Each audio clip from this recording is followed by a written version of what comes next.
En este momento, en algún lugar del mundo, está suelto e impune un sindicado narcotraficante uruguayo, señalado como responsable de muy graves delitos. Hoy continúa prófugo de la justicia internacional, entre otras cosas, gracias a que se le expidió y obtuvo un pasaporte uruguayo común.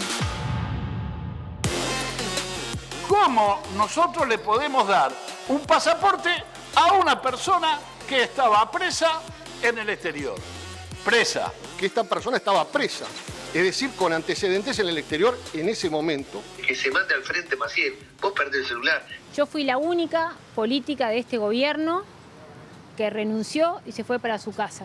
Le mando un mensaje a Roberto de la FLUF, le pongo: hola Roberto, me avisas cuando te pueda llamar, hola cuando quieras. Le digo que yo había hablado con mi abogado y tal, como que de ninguna manera que lo que él me estaba pidiendo era cometer un delito.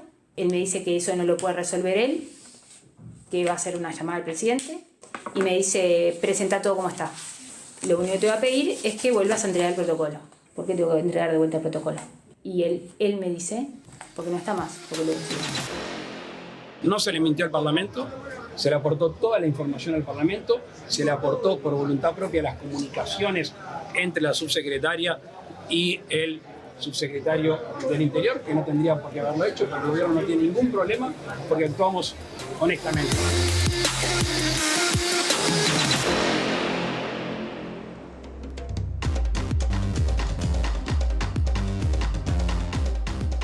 Muy pero muy buenas tardes, una jornada intensa de repercusiones y de información nueva. ¿Cómo estás, Martín? ¿Cómo andás, Julieta? Es Muy un bien. gusto acompañarles otra vez en la edición central de MBD Noticias a través de la pantalla de TV Ciudad. Juli lo mencionaba recién. Hay mucho hoy de lo que ocurrió ayer, derivaciones, una cantidad de cosas para comentar en esta jornada con mucha más gente que la que habitualmente está trabajando en sus casas, que no es la mejor en términos de tiempo en Montevideo. Es verdad, pero como le decíamos, Martín, hay información nueva. En ese sentido les comentamos que el asesor de comunicación de Presidencia, Roberto Lafluf, tenía antecedentes de ocultamiento de información, ya que el año pasado había presionado a la directiva de El Observador para que no publicara una nota sobre el pedido del presidente Luis Lacalle Pou de averiguar información sobre un viaje de Lorena Ponce de León, y esto es información que publicó Brecha en diciembre del año pasado. Lafluf es uno de los 3 jerarcas que ayer fueron mencionados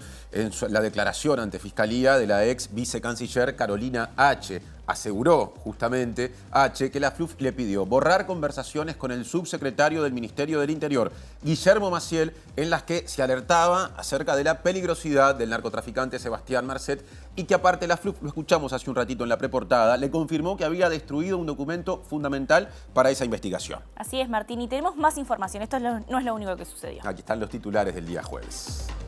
El presidente Lacalle Pou aseguró que Uruguay históricamente ha mantenido instituciones fuertes y que es reconocido como una de las democracias más plenas del mundo en el marco de una actividad en Estados Unidos. El senador y líder cabildante Guido Manini Ríos afirmó que las revelaciones de la ex vicecanciller Carolina H. afectan a la coalición de gobierno con vistas a las próximas elecciones.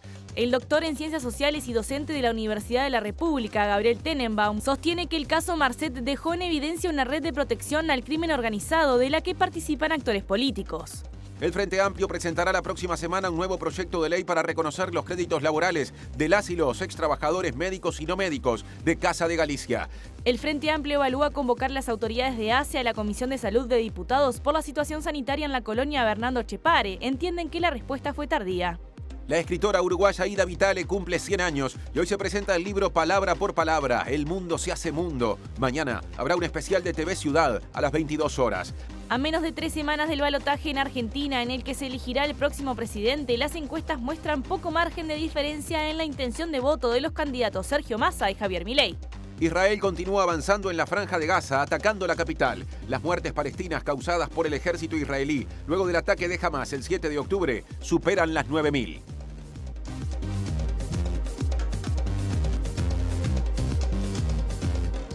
Aquí está TV Ciudad con la información. Ustedes la pueden seguir, por ejemplo, en sus dispositivos mediante la emisión en vivo en YouTube, por ejemplo, por tvciudad.uy, la web del canal, y también la pueden escuchar a través de Uniradio 107.7 FM en Montevideo y área metropolitana, o en la web uniradio.edu.uy. Como siempre aclaramos, es la radio de la Universidad de la República, y le damos la bienvenida a quienes por esa vía también nos están siguiendo. Ahora presenta móvil de arranque Julieta Núñez Tomás.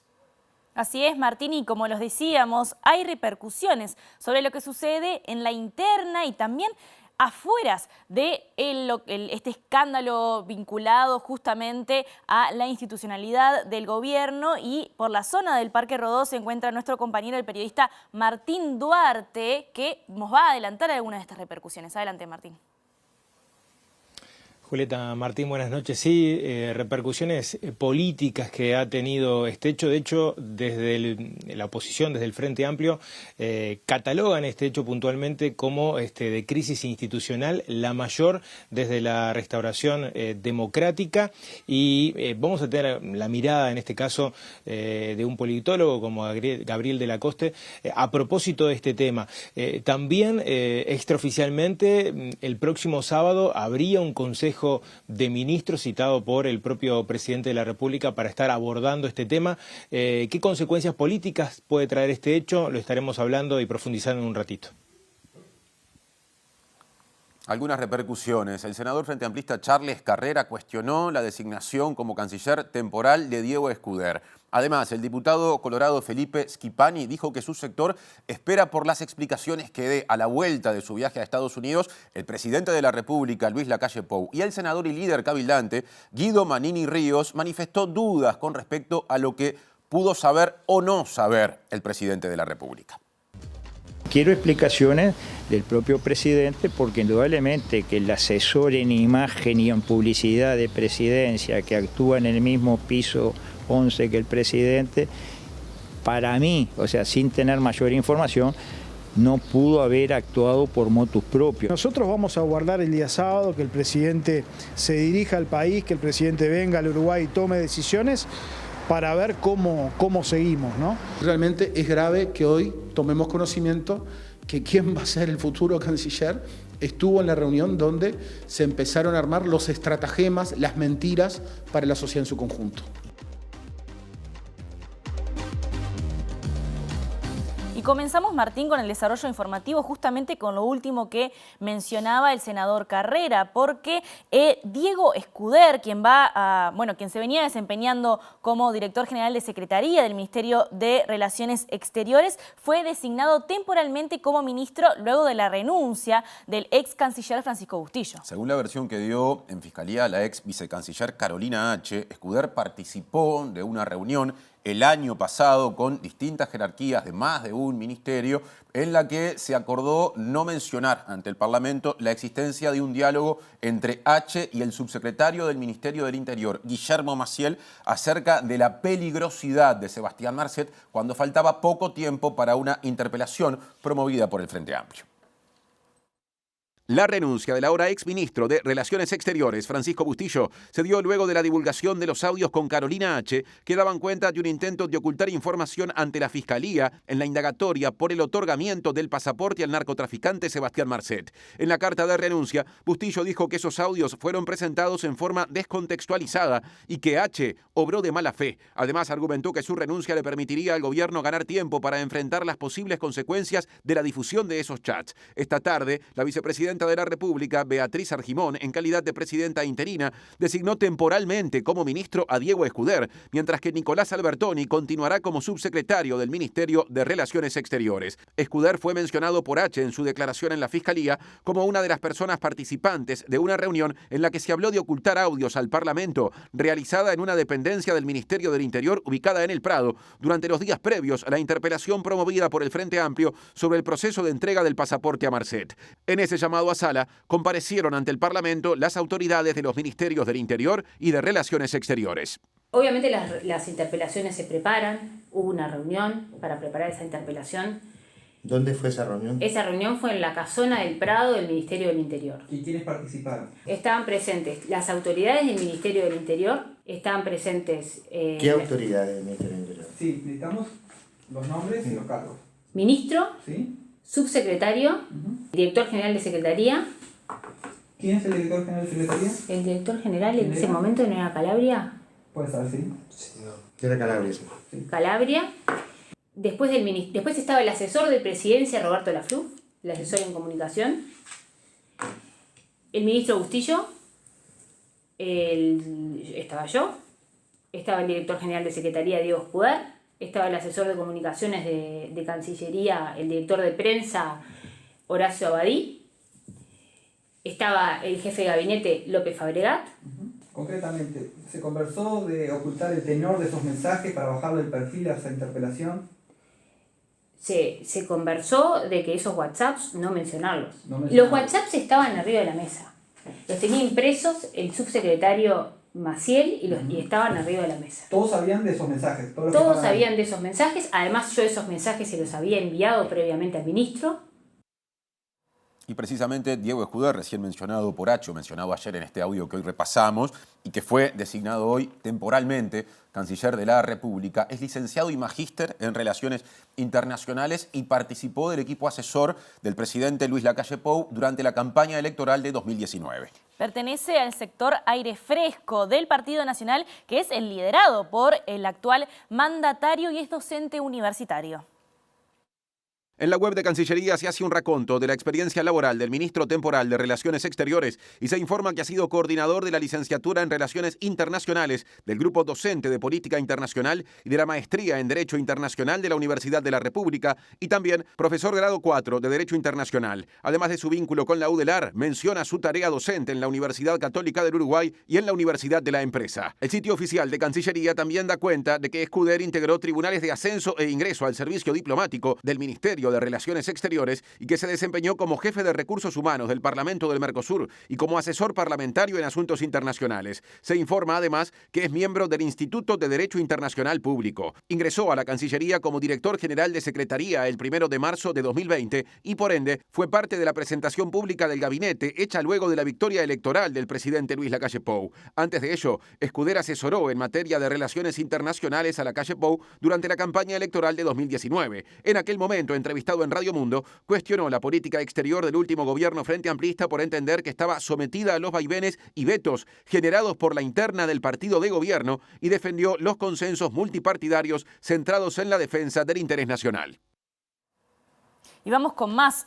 Vinculado a esto, el presidente Lacalle Pou participó esta mañana en Estados Unidos de una de las actividades del Foro Alianza de las Américas para la Prosperidad Económica, que es impulsado por el presidente estadounidense Joseph Biden. Claro, y fue la primera actividad pública de Lacalle Pou luego de los señalamientos realizados por H ayer ante la Fiscalía. Tomó la palabra, hizo uso de la palabra en esa actividad Lacalle Pou y dijo textualmente que Uruguay históricamente ha mantenido instituciones fuertes y que es reconocido como una de las democracias más plenas del mundo.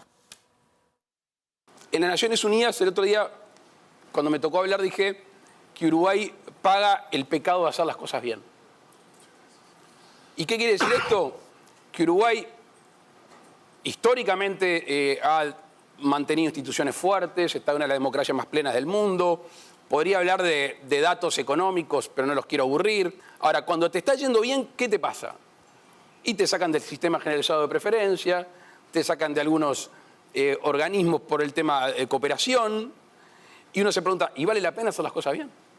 La respuesta es clara, vale la pena hacer las cosas bien porque es por tu gente, es por tu pueblo, porque si hay desarrollo humano, estás logrando tus objetivos. Ahora, lo que nosotros hablábamos con distintos líderes mundiales y con el presidente Biden cuando tuvimos la oportunidad, es que el cuerpo, el codo, hay que cuidarlo mientras que está sano, no cuando es un broken elbow, no cuando está roto. Porque cuando está roto hay que arreglarlo y ya no queda de la misma manera. Entonces Uruguay, que es geopolíticamente un país ubicado en la entrada del Cono Sur, entre Brasil y Argentina, que tiene una democracia estable, que sabemos todos que las instituciones se respetan, es un país a apostar, es un país a donde los que llegan se quedan. En este mundo tan volátil, tan globalizado, que a veces es touch and go, en Uruguay se llega para quedarse. Ahora vamos hacia atrás, porque el 13 de diciembre de 2022, o sea, del año pasado, luego de que se hiciera pública la captura de pantalla del chat entre H y Maciel, referido a la peligrosidad de Marcet, el presidente de la calle Pou dijo que el gobierno no había mentido en el Parlamento. Sin embargo, los hechos más recientes confirman que el exministro Bustillo y el ministro del Interior, Luis Alberto Heber, ocultaron información en la interpelación que les realizaron en agosto de ese año. No es cierto que el gobierno haya mentido o faltado a la verdad en el Parlamento. Segundo, las comunicaciones entre el subsecretario del Ministerio del Interior y la subsecretaria de Relaciones Exteriores se conocieron, se supo que hubo comunicaciones en la propia comparecencia de los cancilleres y su equipo en el Parlamento. Después se dio a conocer los propios chats que ustedes hoy conocen y se divulgaron en la administración, porque así lo hicieron saber tanto la subsecretaria de Relaciones Exteriores como el subsecretario del Ministerio del Interior. Y como les decíamos al inicio, otro de los personajes vinculados a estas declaraciones de Carolina H. es Roberto Lafluf, justamente. Y hoy conocimos que ya tiene un antecedente de ocultamiento de información o de intención de ocultar información porque intentó impedir la publicación por parte del Observador de una información vinculada justamente a la intención de averiguar detalles de un viaje de Lorena Ponce de León por parte de Luis Lacalle Pou. Claro, y como publicitario tiene un vínculo bastante extendido en el tiempo con el presidente de la República. Se incorporó a su equipo de trabajo cuando era por primera vez precandidato presidencial en 2012, rumbo a la campaña de 2014, se mantuvo en ese rol en 2019 y ya en 2009 incluso había trabajado en la última campaña presidencial del expresidente Luis Alberto Lacalle Herrera. El asesor presidencial involucrado en las declaraciones de la ex vicecanciller Carolina H., Roberto Lafluf, está vinculado al presidente de la República, Luis Lacalle Pou, y al Partido Nacional desde hace al menos 15 años. Fue acusado por H. de destruir un documento que sería una prueba fundamental en la investigación de la justicia sobre la entrega del pasaporte a Marcet, y se encuentra actualmente en Río de Janeiro, a donde viajó por su rol como asesor de marca de Conmebol. Publicitario de profesión, es referente de marketing y publicidad en el país. Durante más de 20 años integró el directorio de la agencia Avisa IMC, y fundó el Buró Uruguayo de Publicidad Interactiva. En 2012, luego de haber trabajado con Luis Alberto Lacalle Herrera en su campaña de 2009, comenzó a hacer lo mismo con su hijo. Fue camino a las elecciones del año 2014, en la que le presentó a Lacalle Pou la idea de campaña Una elección por la positiva. Tratamos de escarbar dónde estaba lo más profundo y presentamos la primera línea gráfica, se la llevamos a Luis y cuando lo vio tenía esa foto en blanco y negro, tenía el tic y el concepto ese de que era una elección por la positiva.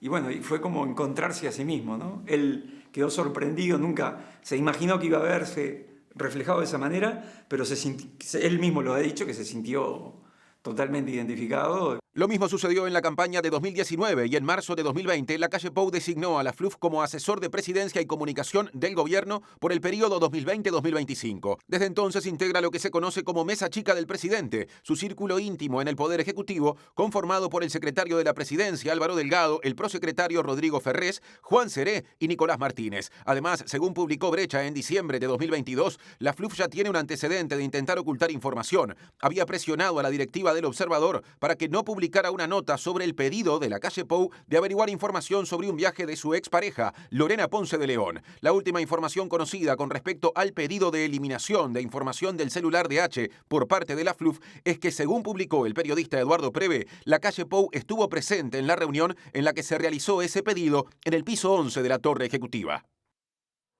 En este contexto, el docente de Ciencias Sociales y también doctor en esa especialidad y docente en la Universidad de la República, Gabriel Tenenbaum, dijo que el caso Marcet dejó al descubierto que existe una red de protección al crimen organizado. Y según dijo, en dicha red participan integrantes del sistema político. El investigador Gabriel Tenenbaum se ha especializado en el estudio del crimen organizado. Uno de los indicadores claves que se ha quedado en evidencia, ¿no? Es el hecho de que se salió un poco del caso Marcet como tal, como individuo Marcet como tal, para en agarrar ese, digamos, ese fenómeno puntual del Marcet y su organización y quién es, etcétera, y ponerlo en un enclave mayor, que es una red de protección. Una red de protección al crimen organizado, que por supuesto se alimenta de la legalidad, de actores legales. Más allá si hay intención o no, que eso todavía no lo sabemos, el tamaño de esa red, claramente hay una protección. También podemos pensar de que actores políticos puedan estar colaborando, protegiendo explícitamente o implícitamente, con intención o sin intención, en el desarrollo del crimen. Y eso me parece importante reflexionar. Y está muy vinculado, por ejemplo, al financiamiento de los partidos políticos, muy vinculado a aprobar una ley de enriquecimiento ilícito del funcionario público, que son discusiones que no se saldan en nuestro país. Presenta Antel, que ahora te da Disney+ y Star+ al mejor precio. Más aportes desde las ciencias sociales, ahora con foco en lo político y desde Móvil. Así que ya mismo estamos dándole paso a Martín Duarte, que no está solo. Adelante, Martín. Así es, y le agradecemos estos minutos al licenciado en Ciencia Política Gabriel de la Coste para estar haciendo una mirada acerca de este hecho y el impacto político que tiene en gobierno y en oposición. Gabriel, buenas tardes. En primer lugar, desde la oposición se lo cataloga como crisis institucional y, de hecho, de la de mayor gravedad desde la salida democrática. ¿Cómo lo ves tú? Y bueno, estos primeros pasos que se han dado desde el oficialismo y desde la oposición, ¿no? Sí, hay obviamente una crisis institucional, pero que no es de ahora, ¿no? Estamos en una crisis institucional desde el año pasado, porque el caso de Marcet, el caso Astesiano, hay un gobierno que está definido por la corrupción y el escándalo y una agenda pública donde un escándalo y un caso de corrupción tapa otro escándalo y todo el tiempo estamos hablando de eso. Entonces sí, estamos en una crisis institucional porque afecta directamente al corazón del Poder Ejecutivo.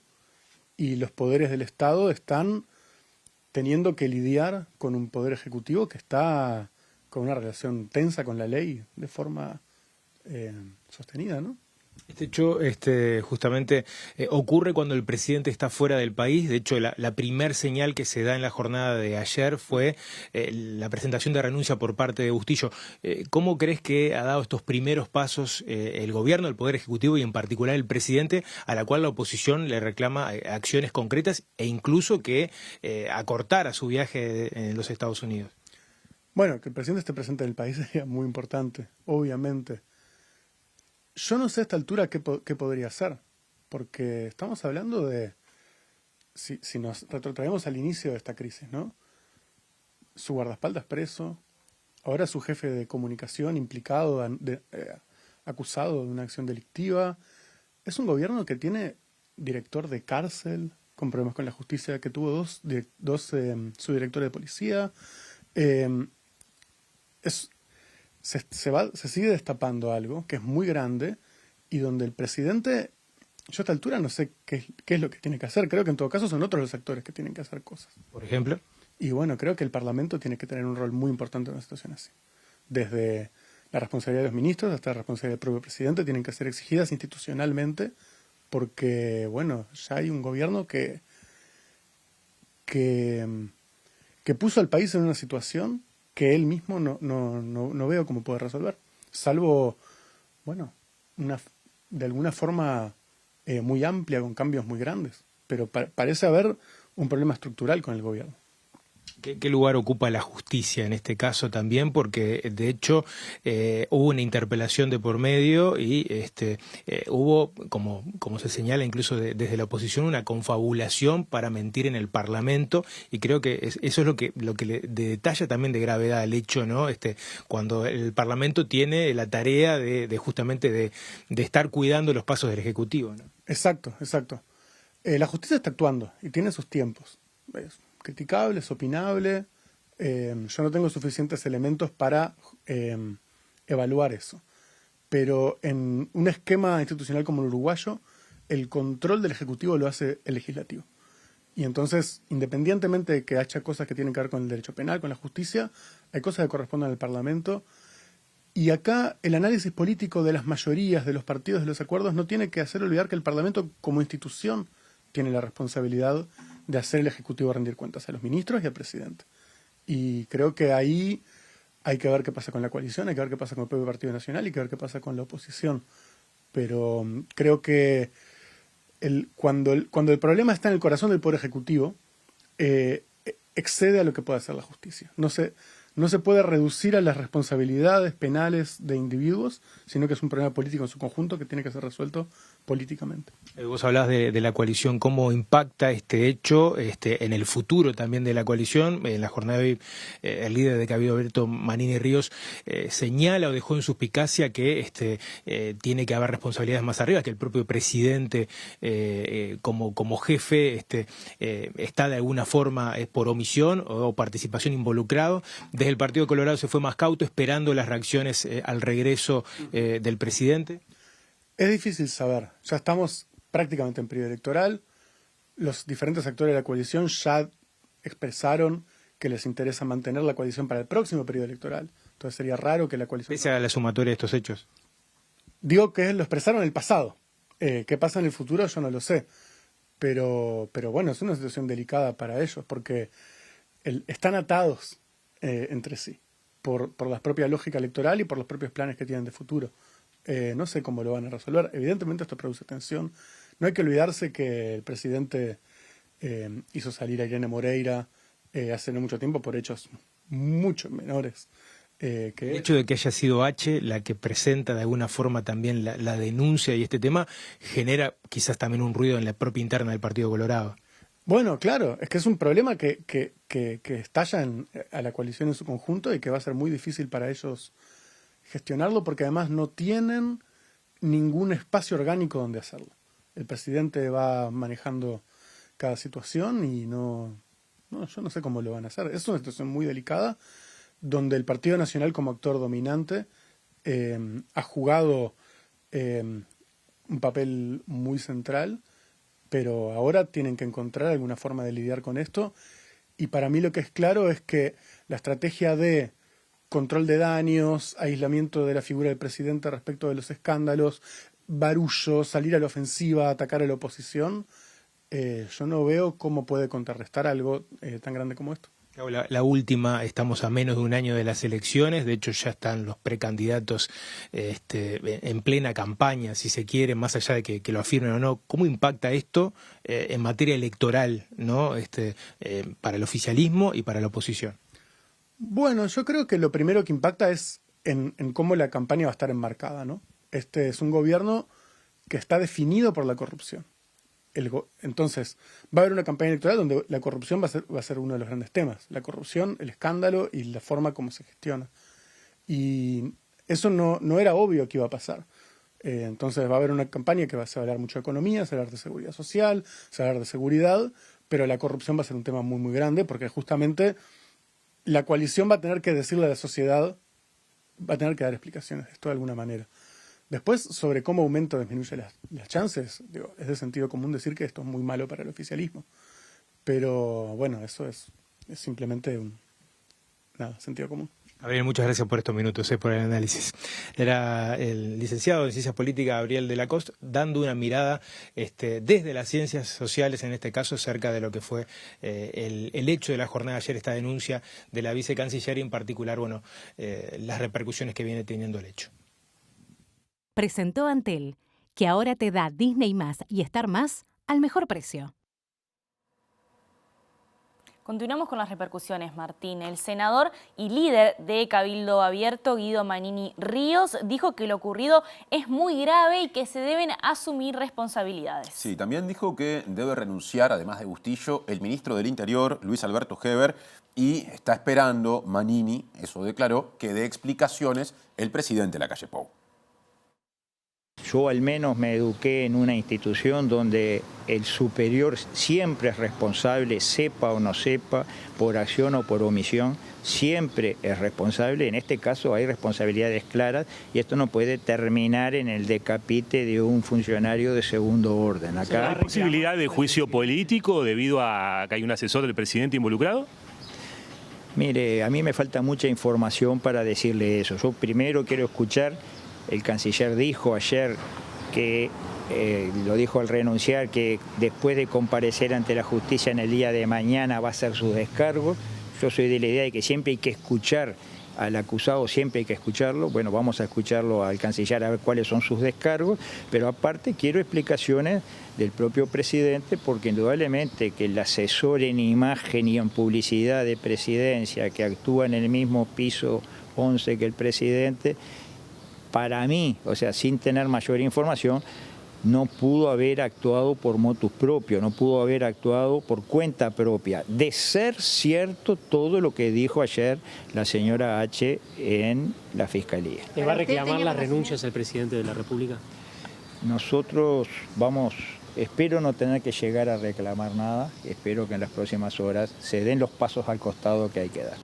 Manini agregó que esperó la llamada del presidente Luis Lacalle Pou para tener explicaciones de lo sucedido, pero que esto no ocurrió y que el presidente ya debería estar en Uruguay debido a lo ocurrido. Agregó que Bustillo y Heber no dijeron toda la verdad en el Parlamento y que de parte de Cabildo Abierto todas las posibilidades están abiertas, incluso dejar la coalición.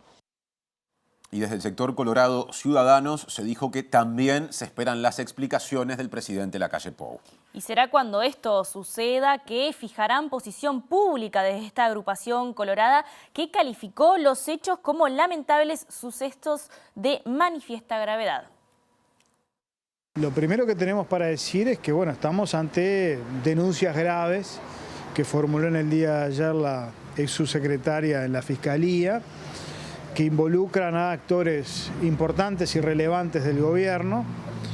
Nos parece que fue muy acertado el apartamiento del canciller Bustillo de la Cancillería. Se señalan otro tipo de responsabilidades de otros actores. No hay, como en el caso de Bustillo, que hay una prueba directa que todos pudimos escuchar.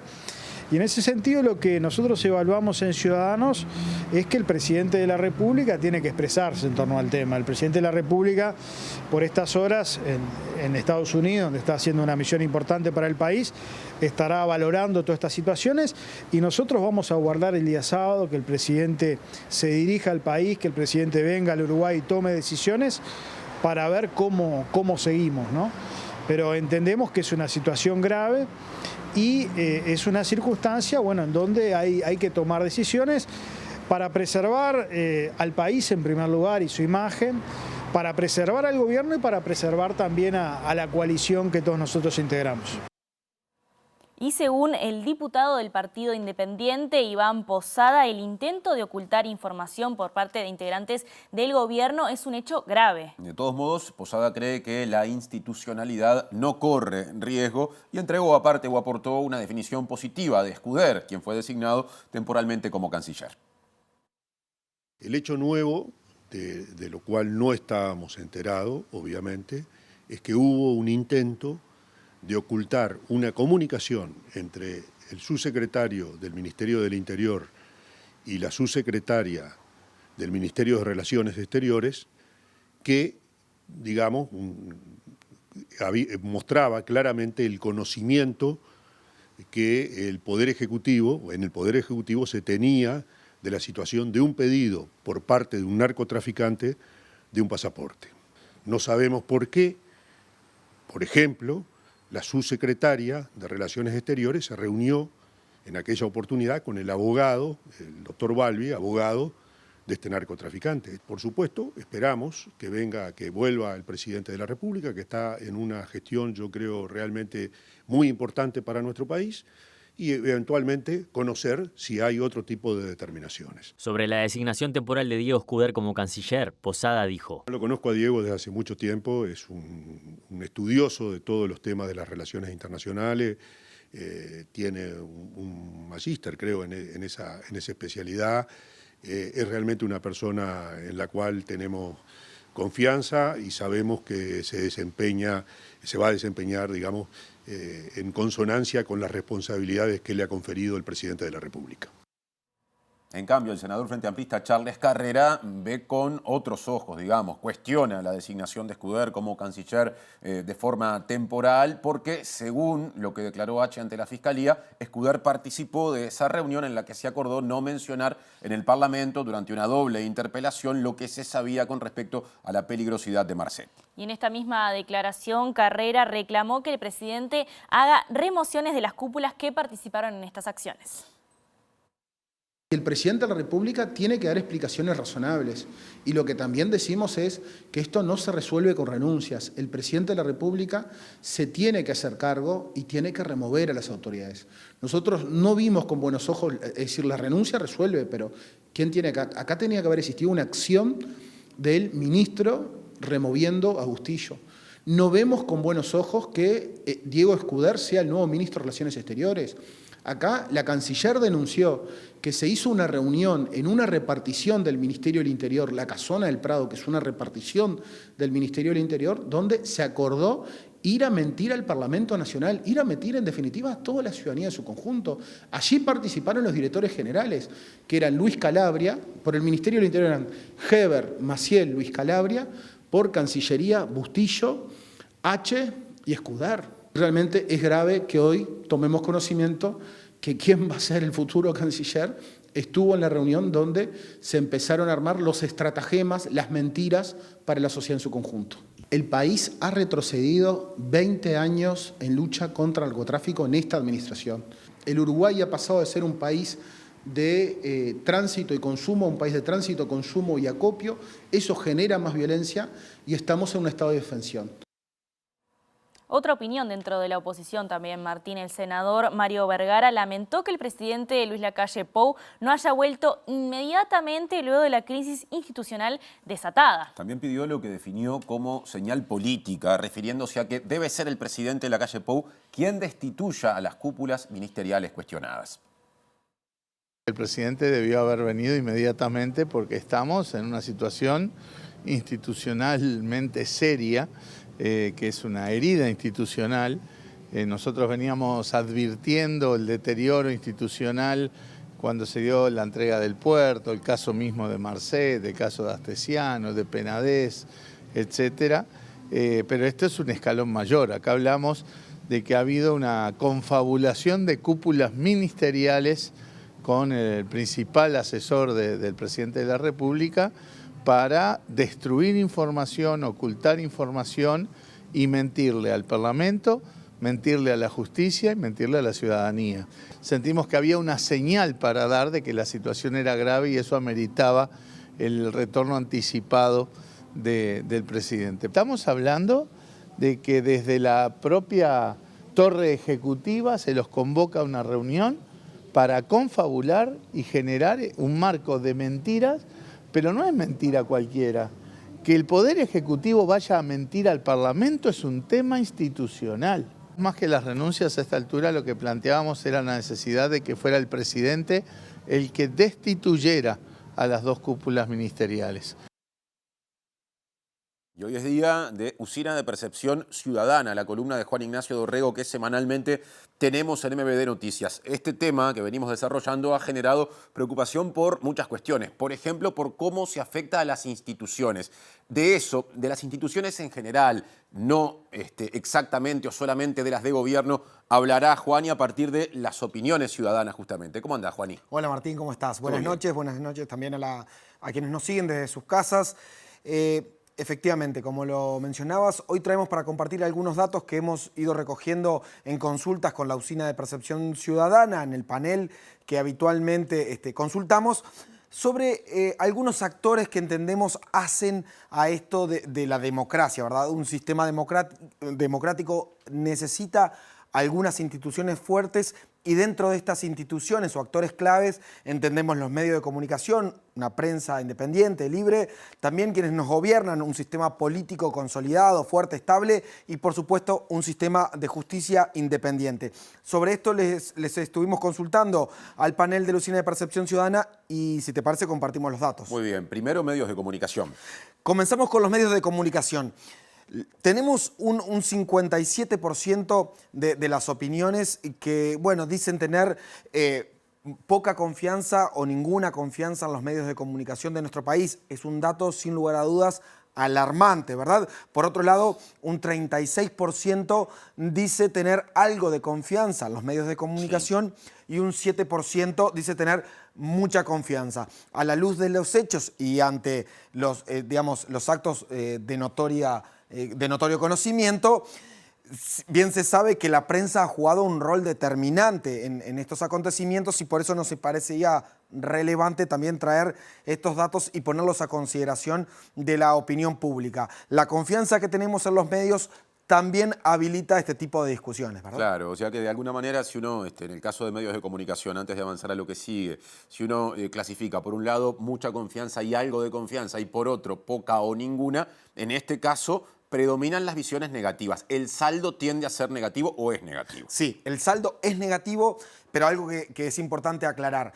Hay que ver con la evolución de este tema y dado el rol determinante que ha tenido la prensa, en este caso, cómo evoluciona también la opinión de la ciudadanía, la opinión pública al respecto del rol que cumple en nuestro sistema democrático, en nuestra ciudadanía, la prensa. Bien, ¿verdad? es importante la aclaración porque aparte de esto es previo, una medición previa a los hechos que desde ayer estamos comentando. Exactamente, desde ya prometemos para la semana que viene traer datos que de alguna manera profundicen sobre este tema que está nutriendo la agenda de opinión pública, ¿verdad? ¿Y qué dice la gente de las y los gobernantes? Bien, pasamos entonces a la segunda placa, en donde resumimos los datos con respecto a la visión o la confianza sobre quienes nos gobiernan hoy. El panorama no cambia demasiado, es decir, un 55% de la ciudadanía tiene opiniones negativas o muestra guarismos negativos en materia de confianza hacia quienes nos gobiernan. Un 35% dice tener ninguna confianza en nuestro gobierno y un 20% muy poca confianza. Por otro lado, mientras que 1 de cada 4 dice tener algo de confianza, el 19%, 1 de cada 5, dice tener mucha confianza. Nuevamente, el saldo en este caso son 10 puntos porcentuales negativo, algo que esta crisis a la cual estamos acudiendo, veremos cómo afecta la confianza del gobierno desde la visión de la opinión pública, ¿verdad? ¿Y qué pasa con la justicia, por último? Bien, pasemos a la tercera placa, entonces, donde resume estos datos. Tenemos que un 54% de la ciudadanía tiene una visión positiva en materia de confianza sobre el sistema judicial en Uruguay, sobre la justicia uruguaya. Un 10% dice tener mucha confianza y el 44% dice tener algo de confianza.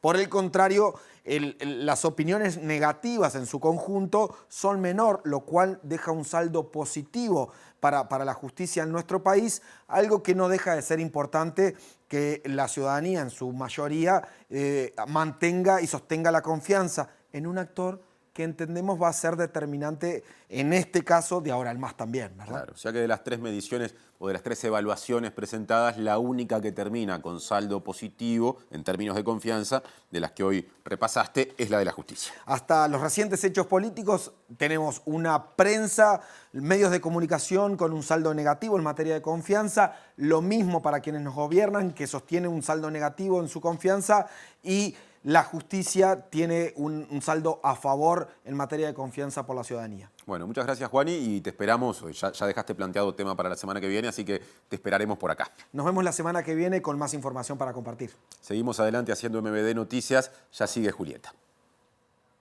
Y casi al final de este bloque, Martín, hacemos un raconto y les comentamos que la renuncia del ex canciller Francisco Bustillo desencadenó el 10º cambio en el gabinete del gobierno. Esta fue la tercera renuncia por vinculación directa con presuntos hechos de corrupción.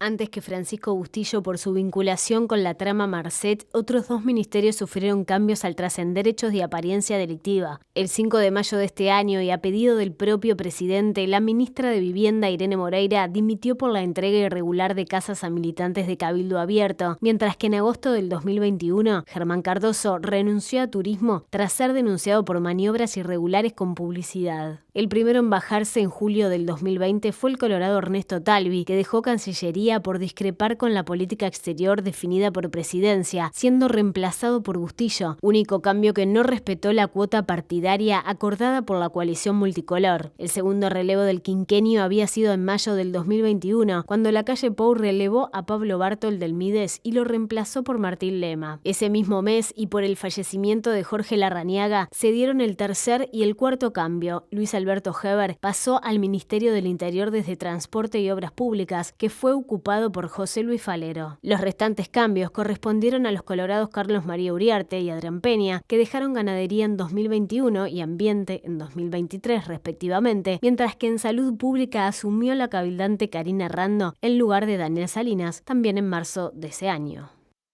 Y continuamos con más información política. La Junta de Transparencia y Ética Pública declaró omiso al senador nacionalista Juan Sartori debido a que no presentó la declaración jurada de bienes de su esposa. Y Ana Ferrari, representante del Frente Amplio en la JUTEP, dijo que hay un retraso escandaloso de tratamiento de denuncias a jerarcas en ese organismo.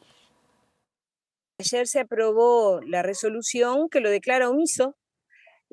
Tan simple y tan sencillo como eso, y al declarárselo omiso se le comunica a su organismo de origen, a la Cámara de Senadores, para que se le aplique la retención de la mitad de sus haberes tal como lo prevé la norma.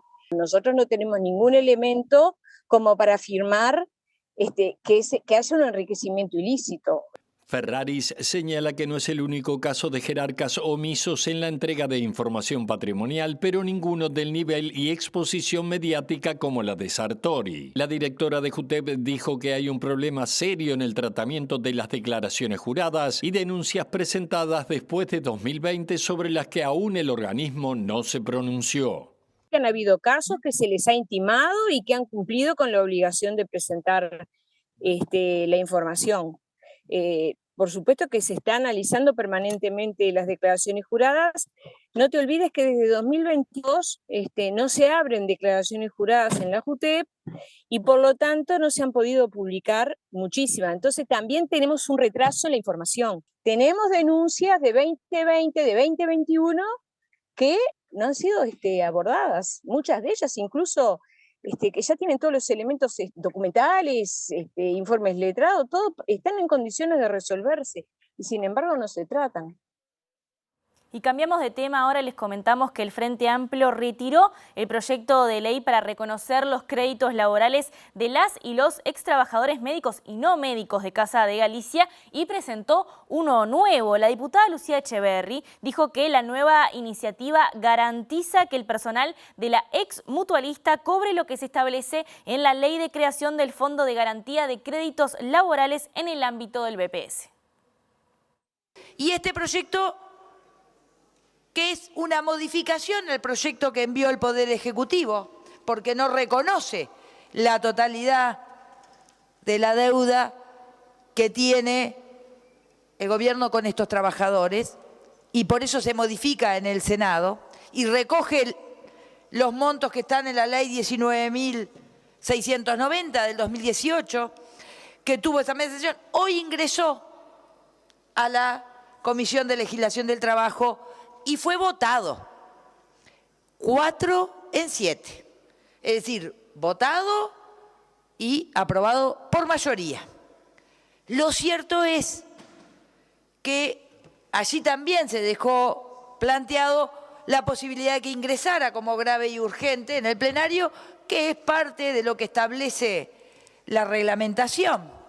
No obstante, se ha solicitado por parte de algunos legisladores la posibilidad de una semana más, es decir, que ingrese en el orden del día del martes, de la sesión del martes que viene, a los efectos de analizar en profundidad algunos de los artículos, pero esto no implicaría poner en riesgo el reconocimiento de esos derechos.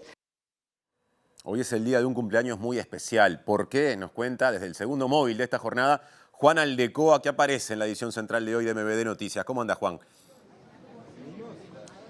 Buenas tardes, compañeros, compañeras. Estamos en Cinemateca, donde se está celebrando el cumpleaños número 100 de la poeta y ensayista Ida Vitale. En este momento se está llevando a cabo el brindis. Ya se cortó la torta hace minutitos.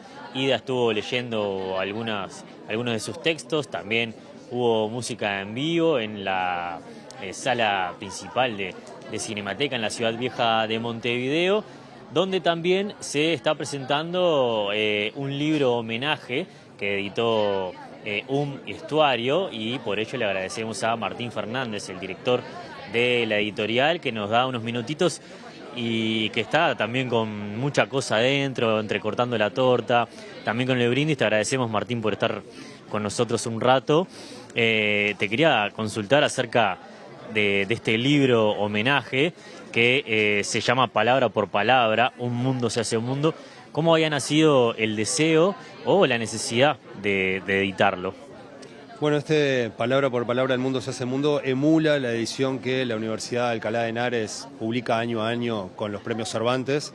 En nuestro poder en la editorial ya había estado el de Cristina Peri Rossi, el de Ida, y bueno, con el centenario de Ida era como fundamental hacer algo por el estilo, compilar textos dispersos, hacer un repaso por sus 100 años, ¿no? Hay muchísimas fotografías, una selección de su epistolario personal, correspondencia con personalidades de la cultura mundial con quien ella en la década del 70, 80, 90 se carteaba. Hay un repaso por muchos textos de las primeras publicaciones de ella en la Gaceta de Tucumán en la década del 60, en México, no nos olvidemos que ella vivió muchos años en México, en Austin, una vida muy rica, ¿no? Y bueno, si bien nosotros venimos reeditando sus libros desde el año 2016, 17, previo al Cervantes, el año pasado publicamos Tiempos sin claves, que fue un inédito de ella que por suerte pudimos sacar incluso antes de que saliera en España, y bueno, esto es eso, una edición homenaje espectacular, y que incluso gracias al apoyo del Departamento de Cultura pudimos poner un precio bastante popular para lo que saldría un libro así en librerías, ¿no? Vos decías hace un ratito eso mismo, que al haberlo editado también junto con el apoyo de la Intendencia, le había bajado un poquito el precio a un libro, a una edición que es realmente preciosa y que saldría bastante más cara si fuera otro el contexto. Totalmente, sí, ese tipo de apoyos son fundamentales, ¿no? En una plaza tan pequeña como la uruguaya, esto es una edición limitadísima de 1000 ejemplares que en la vida vamos a poder reeditar, y bueno, hacen justicia a esta riqueza, ¿no? De esta persona maravillosa. La escuchaste recién, la lucidez que tiene al leer, al hablar, al comentar cada detalle. Una persona muy distraída, aparte divina, ¿no? Que pasa una mariposa y se entretuvo ahí y se te fue, y con quien da gusto realmente hablar, ¿no? Hace un rato mencionabas que nunca habías estado en un cumpleaños de 100. Bueno, yo no me acuerdo. ¿Vos estuviste en un cumpleaños de alguien que cumpliera 100? Para mí, nos estamos perdiendo la torta, de hecho. Yo en el de mi abuelo, pero bueno, fue una casualidad, digamos. No tuve la suerte, sí. ¿Y qué sentís al estar en el cumpleaños de 100 de una leyenda de nuestra literatura, del Uruguay y de Iberoamérica, te diría? No, totalmente. A mí en verdad, ya te digo, es un honor realmente estar publicando a Ida en su país, e incluso desde previo al Cervantes, ¿no? Eso para nosotros nos llena de orgullo. Nos pasó con Peri Rossi, nosotros con Cristina lo mismo. Veníamos publicando a Cristina desde el 2014 y bueno, cuando obtiene el Cervantes, a la trayectoria, ¿no? Fue como la frutilla de esa torta, ¿no? Que en el caso de Ida está buenísimo que ella lo pueda disfrutar. Me consta que está súper lúcida como para entender lo que está sucediendo. Así que bueno, esto es justicia a una artista fundamental para nuestro país, ¿no? Te agradecemos mucho, Martín. Anda a cortar la torta y a brindar por los 100. Gracias. Le agradecemos a Martín Fernández de Estuario, de En un ratito, a las 21:05, se estrena la película de María Arrillaga, Ida Vitale, que ya tuvo su estreno en el Festival de Málaga hace unos meses. Hoy será el estreno oficial aquí en Cinemateca. Y aprovechamos para adelantar y recomendar que este viernes a las 22 horas en nuestro canal en TV Ciudad también tendremos un especial de Ida por los 100 años a cargo de Valeria Tanco y una producción hermosa detrás. Así que los despido y seguimos por acá en Cinemateca.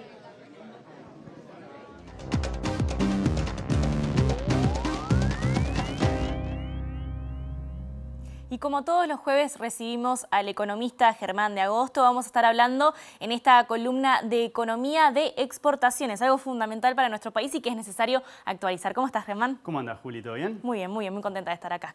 Contanos. Sí, vamos a arrancar con un informe previo que es de la Comisión Económica para América Latina, la famosa CEPAL, que justamente en el día de hoy dio a conocer su estudio de comercio para los países emergentes, en particular para la región. Y esto es lo que está pasando con el volumen del comercio a nivel global, ¿sí? Tenemos el impacto de la pandemia, el rebote pospandémico y ahora estamos justamente con un comercio mundial que se contrae producto de varios riesgos que están latentes, en particular la desaceleración de las principales economías, la crisis inmobiliaria en China, que es el 30% del PIB de China, que es casi un quinto del PIB mundial, y en particular las crecientes tensiones geopolíticas que justamente están arriesgando con fragmentar el mundo en bloques rivales y eso está justamente generando un lastre para el comercio y por eso lo traemos como para contextualizar el dato que vamos a analizar ahora que pasamos a la siguiente plata, que tiene que ver justamente con el informe de Uruguay 21 que se divulgó ayer. Esta es la evolución de las exportaciones, ¿sí? Mes a mes. Estas son exportaciones de bienes uruguayas, ¿sí? El dato que conocimos ayer es ese crecimiento del 14% que revierte una tendencia de casi 12 meses de caída ininterrumpida, incluso con registro que llegaron a ser de menos 33%, producto de varios factores, en particular el encarecimiento de lo que es la economía uruguaya y también de ese contexto global más desfavorable. Igual por el avance en el que estamos del año, bastante difícil veo que el balance de todo lo que sea el 2023 sea positivo. Tal cual. De hecho, si vos tomás desde enero a octubre, que son todos los meses que tenemos, la caída en relación al mismo periodo, es decir, a enero-octubre del año pasado, es del 16% y eso refleja esencialmente los precios y lo que le pasó a la carne y también lo que le ha pasado a la soja, que es lo que está detrás de esa contracción acumulada, como bien señalas. ¿Sí? Si damos una placa más, tenemos ahora la distinción por productos de las exportaciones, simplemente estos son los datos de octubre, están ordenados de mayor a menor en términos de la importancia, es decir, la carne bovina son 173 millones, es el principal producto exportado, pero cayó 7% en relación a el mismo mes del año anterior y acumula en el año una caída del 25%. ¿Sí? Después tenemos varios números verdes que son justamente los que explican la reversión de esta situación que tuvimos en octubre con un crecimiento que contrasta con la tendencia reciente que veníamos observando. ¿Sí?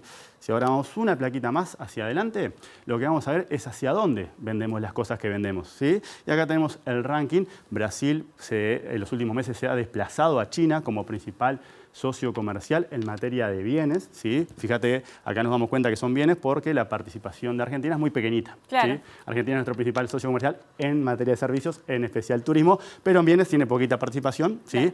Después tenemos China, Unión Europea y Estados Unidos, los principales destinos que entre todos ellos reúnen el 53% de las ventas total al resto del mundo. Y acá ¿sí? podemos ver también de alguna manera lo que decías al inicio, ¿no? Cómo afecta a todos los cambios a nivel mundial en justamente nuestro propio comercio. Tal cual, en particular lo que está sucediendo con China, que viene desacelerándose y en particular tiene una crisis latente de hace varios años que nadie sabe bien cuál es el alcance, pero sí sabemos que ese sector es el 30% de la principal economía que tenemos en el mundo. ¿Sí? Así que si ahora vamos una plaquita más, lo último que tenemos es parte particular del informe y tiene que ver con el foco en las empresas extranjeras que están en Uruguay y que exportan desde Uruguay.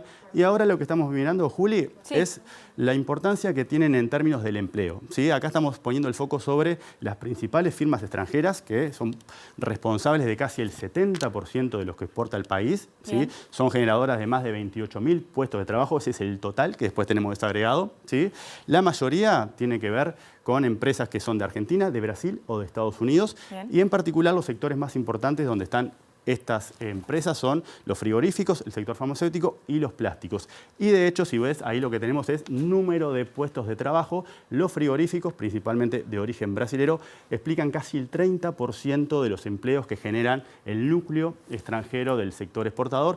Ya bastante más lejos tenemos autopartes, ¿sí? Y justamente los productos farmacéuticos. Luego va decayendo, pero acá tenemos una forma distinta de entender las exportaciones o su peso, pero pensando en lo que tiene que ver con su impacto en el el empleo. Me imagino que entonces esa caída que veníamos observando en la carne, obviamente preocupa más justamente por el peso que tiene para nuestro país las empresas del sector frigorífico. Totalmente, y por eso también importa muchas de las discusiones que se han tenido en los últimos meses en torno a la concentración y los problemas de competencia que tiene ese sector en particular, claro, dado justamente que tiene una importancia superlativa en términos de empleo cuando miramos esta foto, siempre restringiéndonos al universo de empresas extranjeras que importan, pero estamos hablando de casi el 70% del total exportado. Y Ger, última pregunta que te hago, porque hablábamos de condiciones externas, pero ¿qué sucede también con las condiciones internas que provocan o de alguna manera provocaron estas complicaciones? No, sin duda, vos acá tenés dos tipos de problemas, un problema de un sector externo más complejo, ¿sí? Con caída del precio de materias primas, de lo que nosotros vendemos, y a eso le sumás los problemas de competitividad y el encarecimiento relativo que tenemos contra todos nuestros socios comerciales relevantes, ¿sí? Es un tema que hemos abordado siempre con el foco en Argentina, pero si extendemos esa foto, naturalmente las brechas son menores, pero igual se extienden hacia todo el universo de economías relevantes desde el punto de vista comercial, y eso es el origen interno de los problemas que estamos observando en el último año móvil, ¿sí? En los últimos 12 meses para atrás. Bueno, seguiremos ese tema con atención. Muchas gracias, Juli. Gracias, Ger. Y ahora continuamos con la información con Martín Rodríguez. Y retomamos el tema de ayer y de hoy, principal a nivel local, porque diversos medios internacionales reflejaron lo denunciado por la ex vicecanciller Carolina H. y las consecuencias políticas de esos dichos ante la Fiscalía. Las palabras, atención, narco, Bustillo y renuncia fueron las más reflejadas por esos medios de comunicación del extranjero. Uruguay y el caso Marcet volvieron a dominar las portadas de los medios internacionales, especialmente de la región, desde que se conocieron los audios de Francisco Bustillo sugiriendo eliminar pruebas sobre irregularidades en la tramitación del pasaporte al narcotraficante. Todos los diarios argentinos, pero también los de Bolivia, Chile y Paraguay, donde hay ramificaciones del clan Marcet, destacaron especialmente el tema. También lo hicieron medios europeos como El País y La Vanguardia de España, la Deutsche Welle de Alemania y las agencias internacionales AP y EFE, entre otros. Las notas e informes incluyen la carta de renuncia de Bustillo, transcripción de sus audios con H y una recapitulación del caso Marcet desde que comenzó en el año 2021 con su detención en Dubái y la posterior entrega del pasaporte por parte del Estado uruguayo. También se describe la crisis política desatada, la implicación de otras autoridades de gobierno y del entorno del presidente, así como del reclamo de la oposición de que Lacalle Pou suspenda su visita a Estados Unidos, donde se reunirá con Joe Biden y regrese al país para dar explicaciones. Presenta Mercado Agrícola de Montevideo, en el corazón de un barrio donde late la ciudad. Mercado de Historias. Mercado de Historia. Muy bien, y en la sección informativa les comentamos que Israel continúa avanzando en la franja de Gaza, atacando en esta ocasión la capital. Y si se hace una cuenta, desde el 7 de octubre, cuando se produjo el primer ataque del grupo terrorista Hamás, hasta hoy, las muertes provocadas por el ejército israelí superan las 9.000. Israel rodea y ataca el interior de la ciudad palestina de Gaza, principal urbe de la franja, mientras profundiza su ofensiva terrestre sobre el enclave que inició hace 7 días, informó el ejército. Hemos avanzado hacia otra etapa importante en la guerra. Las fuerzas están en el corazón del norte de Gaza, operando en la ciudad de Gaza. Las fuerzas terrestres van acompañadas de inteligencia precisa con fuego desde el aire y el mar, sostuvo un portavoz del ejército, según recoge la agencia de noticias EFE. En este combate, Israel contabilizó 18 soldados muertos. El portavoz militar israelí informó que sus tropas mantienen fuertes enfrentamientos con milicianos del grupo islamista Hamás en el norte del enclave, en paralelo con intensos bombardeos sobre la franja. Consultado por la escasez de combustible en Gaza y el cierre de hospitales debido al endurecimiento del bloqueo israelí, el jefe del Estado Mayor desestimó las advertencias sobre el colapso del sistema sanitario, aunque sostuvo que Israel planea autorizar la entrada de combustible una vez se agote. El Ministerio de Sanidad gazatí anunció que ya son más de 9.000 los fallecidos en Gaza desde el ataque de Hamás hace casi un mes, y la cifra de heridos superó los 32.000. El ataque de Hamás del 7 de octubre causó 1.400 muertos, más de 5.400 heridos y 242 secuestrados que fueron llevados a Gaza. Ahora la región, porque faltan menos de 3 semanas para el balotaje en Argentina y las encuestas dan muy poca diferencia entre el candidato oficialista, el ministro de Economía Sergio Massa, de Unión por la Patria, y el candidato opositor, el diputado Javier Milei, de La Libertad Avanza. Así es, y si bien un nuevo sondeo indica una leve ventaja a favor justamente de Milei, otras encuestas difundidas en la última semana muestran un pequeño margen del ministro de Economía sobre el líder de La Libertad Avanza. Una de las últimas encuestas, la de la consultora Inteligencia Analítica difundida por Diario Clarín, proporciona una intención de voto para La Libertad Avanza del 52,5%, frente al 47,5% que reúne la coalición apoyada por el kirchnerismo. En este estudio, la ventaja entre las opciones electorales disminuye cuando se pregunta a los consultados por la fórmula presidencial. En ese caso, la ventaja de Javier Milei Victoria Villarruel sobre Sergio Massa Agustín Rossi se reduce a un 1,2%.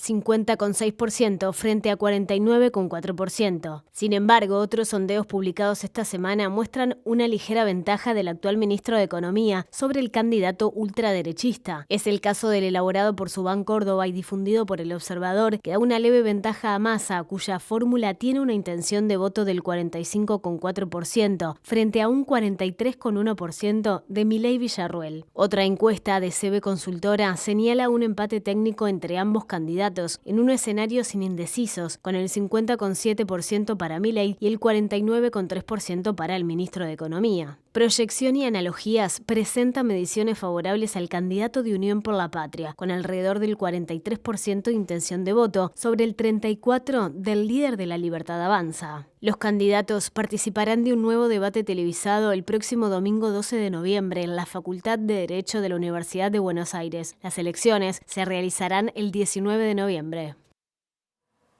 Continuamos con el panorama internacional y les comentamos que el senador paraguayo Eduardo Nakayama del Partido Liberal Radical Auténtico se refirió al caso Marcet. Dijo que en su país, en Paraguay, la investigación sobre Marcet está parada y mencionó la renuncia de Bustillo en Uruguay. Nos tiene que llenar de preocupación que ante un caso mucho más leve de lo que se tiene aquí en la República del Paraguay, el canciller de un país que ha sido salpicado por este tema, por unos audios, ya presente su dimisión y probablemente arrastre también al ministro del Interior uruguayo, y sin embargo aquí nadie se haya tomado por aludido de lo que ha pasado. Aquí parece que se ha perdido el interés de buscarlo a Marcet. No solo eso, se ha perdido la intención de proseguir con la causa que prácticamente está parada. Recordemos que hemos tenido un hecho bochornoso mes y pico atrás, cuando la acusación fiscal contra el senador Erico Galeano solicitaba prisión preventiva para él, y en una jugarreta digamos de los abogados con el consentimiento de la Fiscalía General del Estado, eso se ha cambiado para una prisión domiciliaria. O sea que aquí aparentemente no se tiene ninguna intención de buscar la verdad. Presentó Mercado Agrícola de Montevideo, en el corazón de un barrio donde late la ciudad. Mercado de Historias. Mercado de Historia. Muy bien, y llegamos ya al final del informativo. No nos vamos a ir sin comentarles el estado del tiempo. Claro, el pronóstico, y ya nos vamos metiendo en lo previsto para mañana, día viernes, no es un pronóstico más, porque hay un aviso especial que ya estará repasando Julieta. Grosso modo, para Capital y Cercanías, Inumet da una mínima de 12 grados, una máxima de 16, pero Juli, algo más. Así es, sí, desde hoy, desde la jornada de hoy, en realidad hay un aviso a la población por parte de Inumet, porque habrá un pasaje de sistemas de bajas presiones atmosféricas, y esto generará hacia el viernes 3 se configurará un ciclón extratropical. Y atención, porque durante la jornada de mañana la zona más afectada será el sur y este del país. Así que atención por este ciclón extratropical, que evidentemente significa mucho viento y también un gran sistema de oleaje que evidentemente afectará claramente nuestra región. Y por supuesto que precipitaciones y tormentas también. Las condiciones parcialmente van a estar mejorando el sábado 4 de noviembre. Para ese día, 10 grados la mínima, 19 la máxima. Y finalizamos con el último día del fin de semana, el domingo 5 de noviembre, que también se va a encontrar con una leve mejora, una mínima de 6 y una máxima de 24. No se prevén lluvias para el sábado, para el domingo tampoco. El sábado sí habrá vientos todavía fuertes en capital y cercanías. ¿Con quién dejamos a la teleaudiencia ahora, Juli? Los vamos a dejar con Lado B, que va a estar entrevistando en un día tan particular como el de hoy a Daniel Chaschetti, el politólogo. Así que análisis político a propósito de todo lo que ha ocurrido y mañana 7 en punto de la tarde nos reencontramos aquí. Hasta mañana.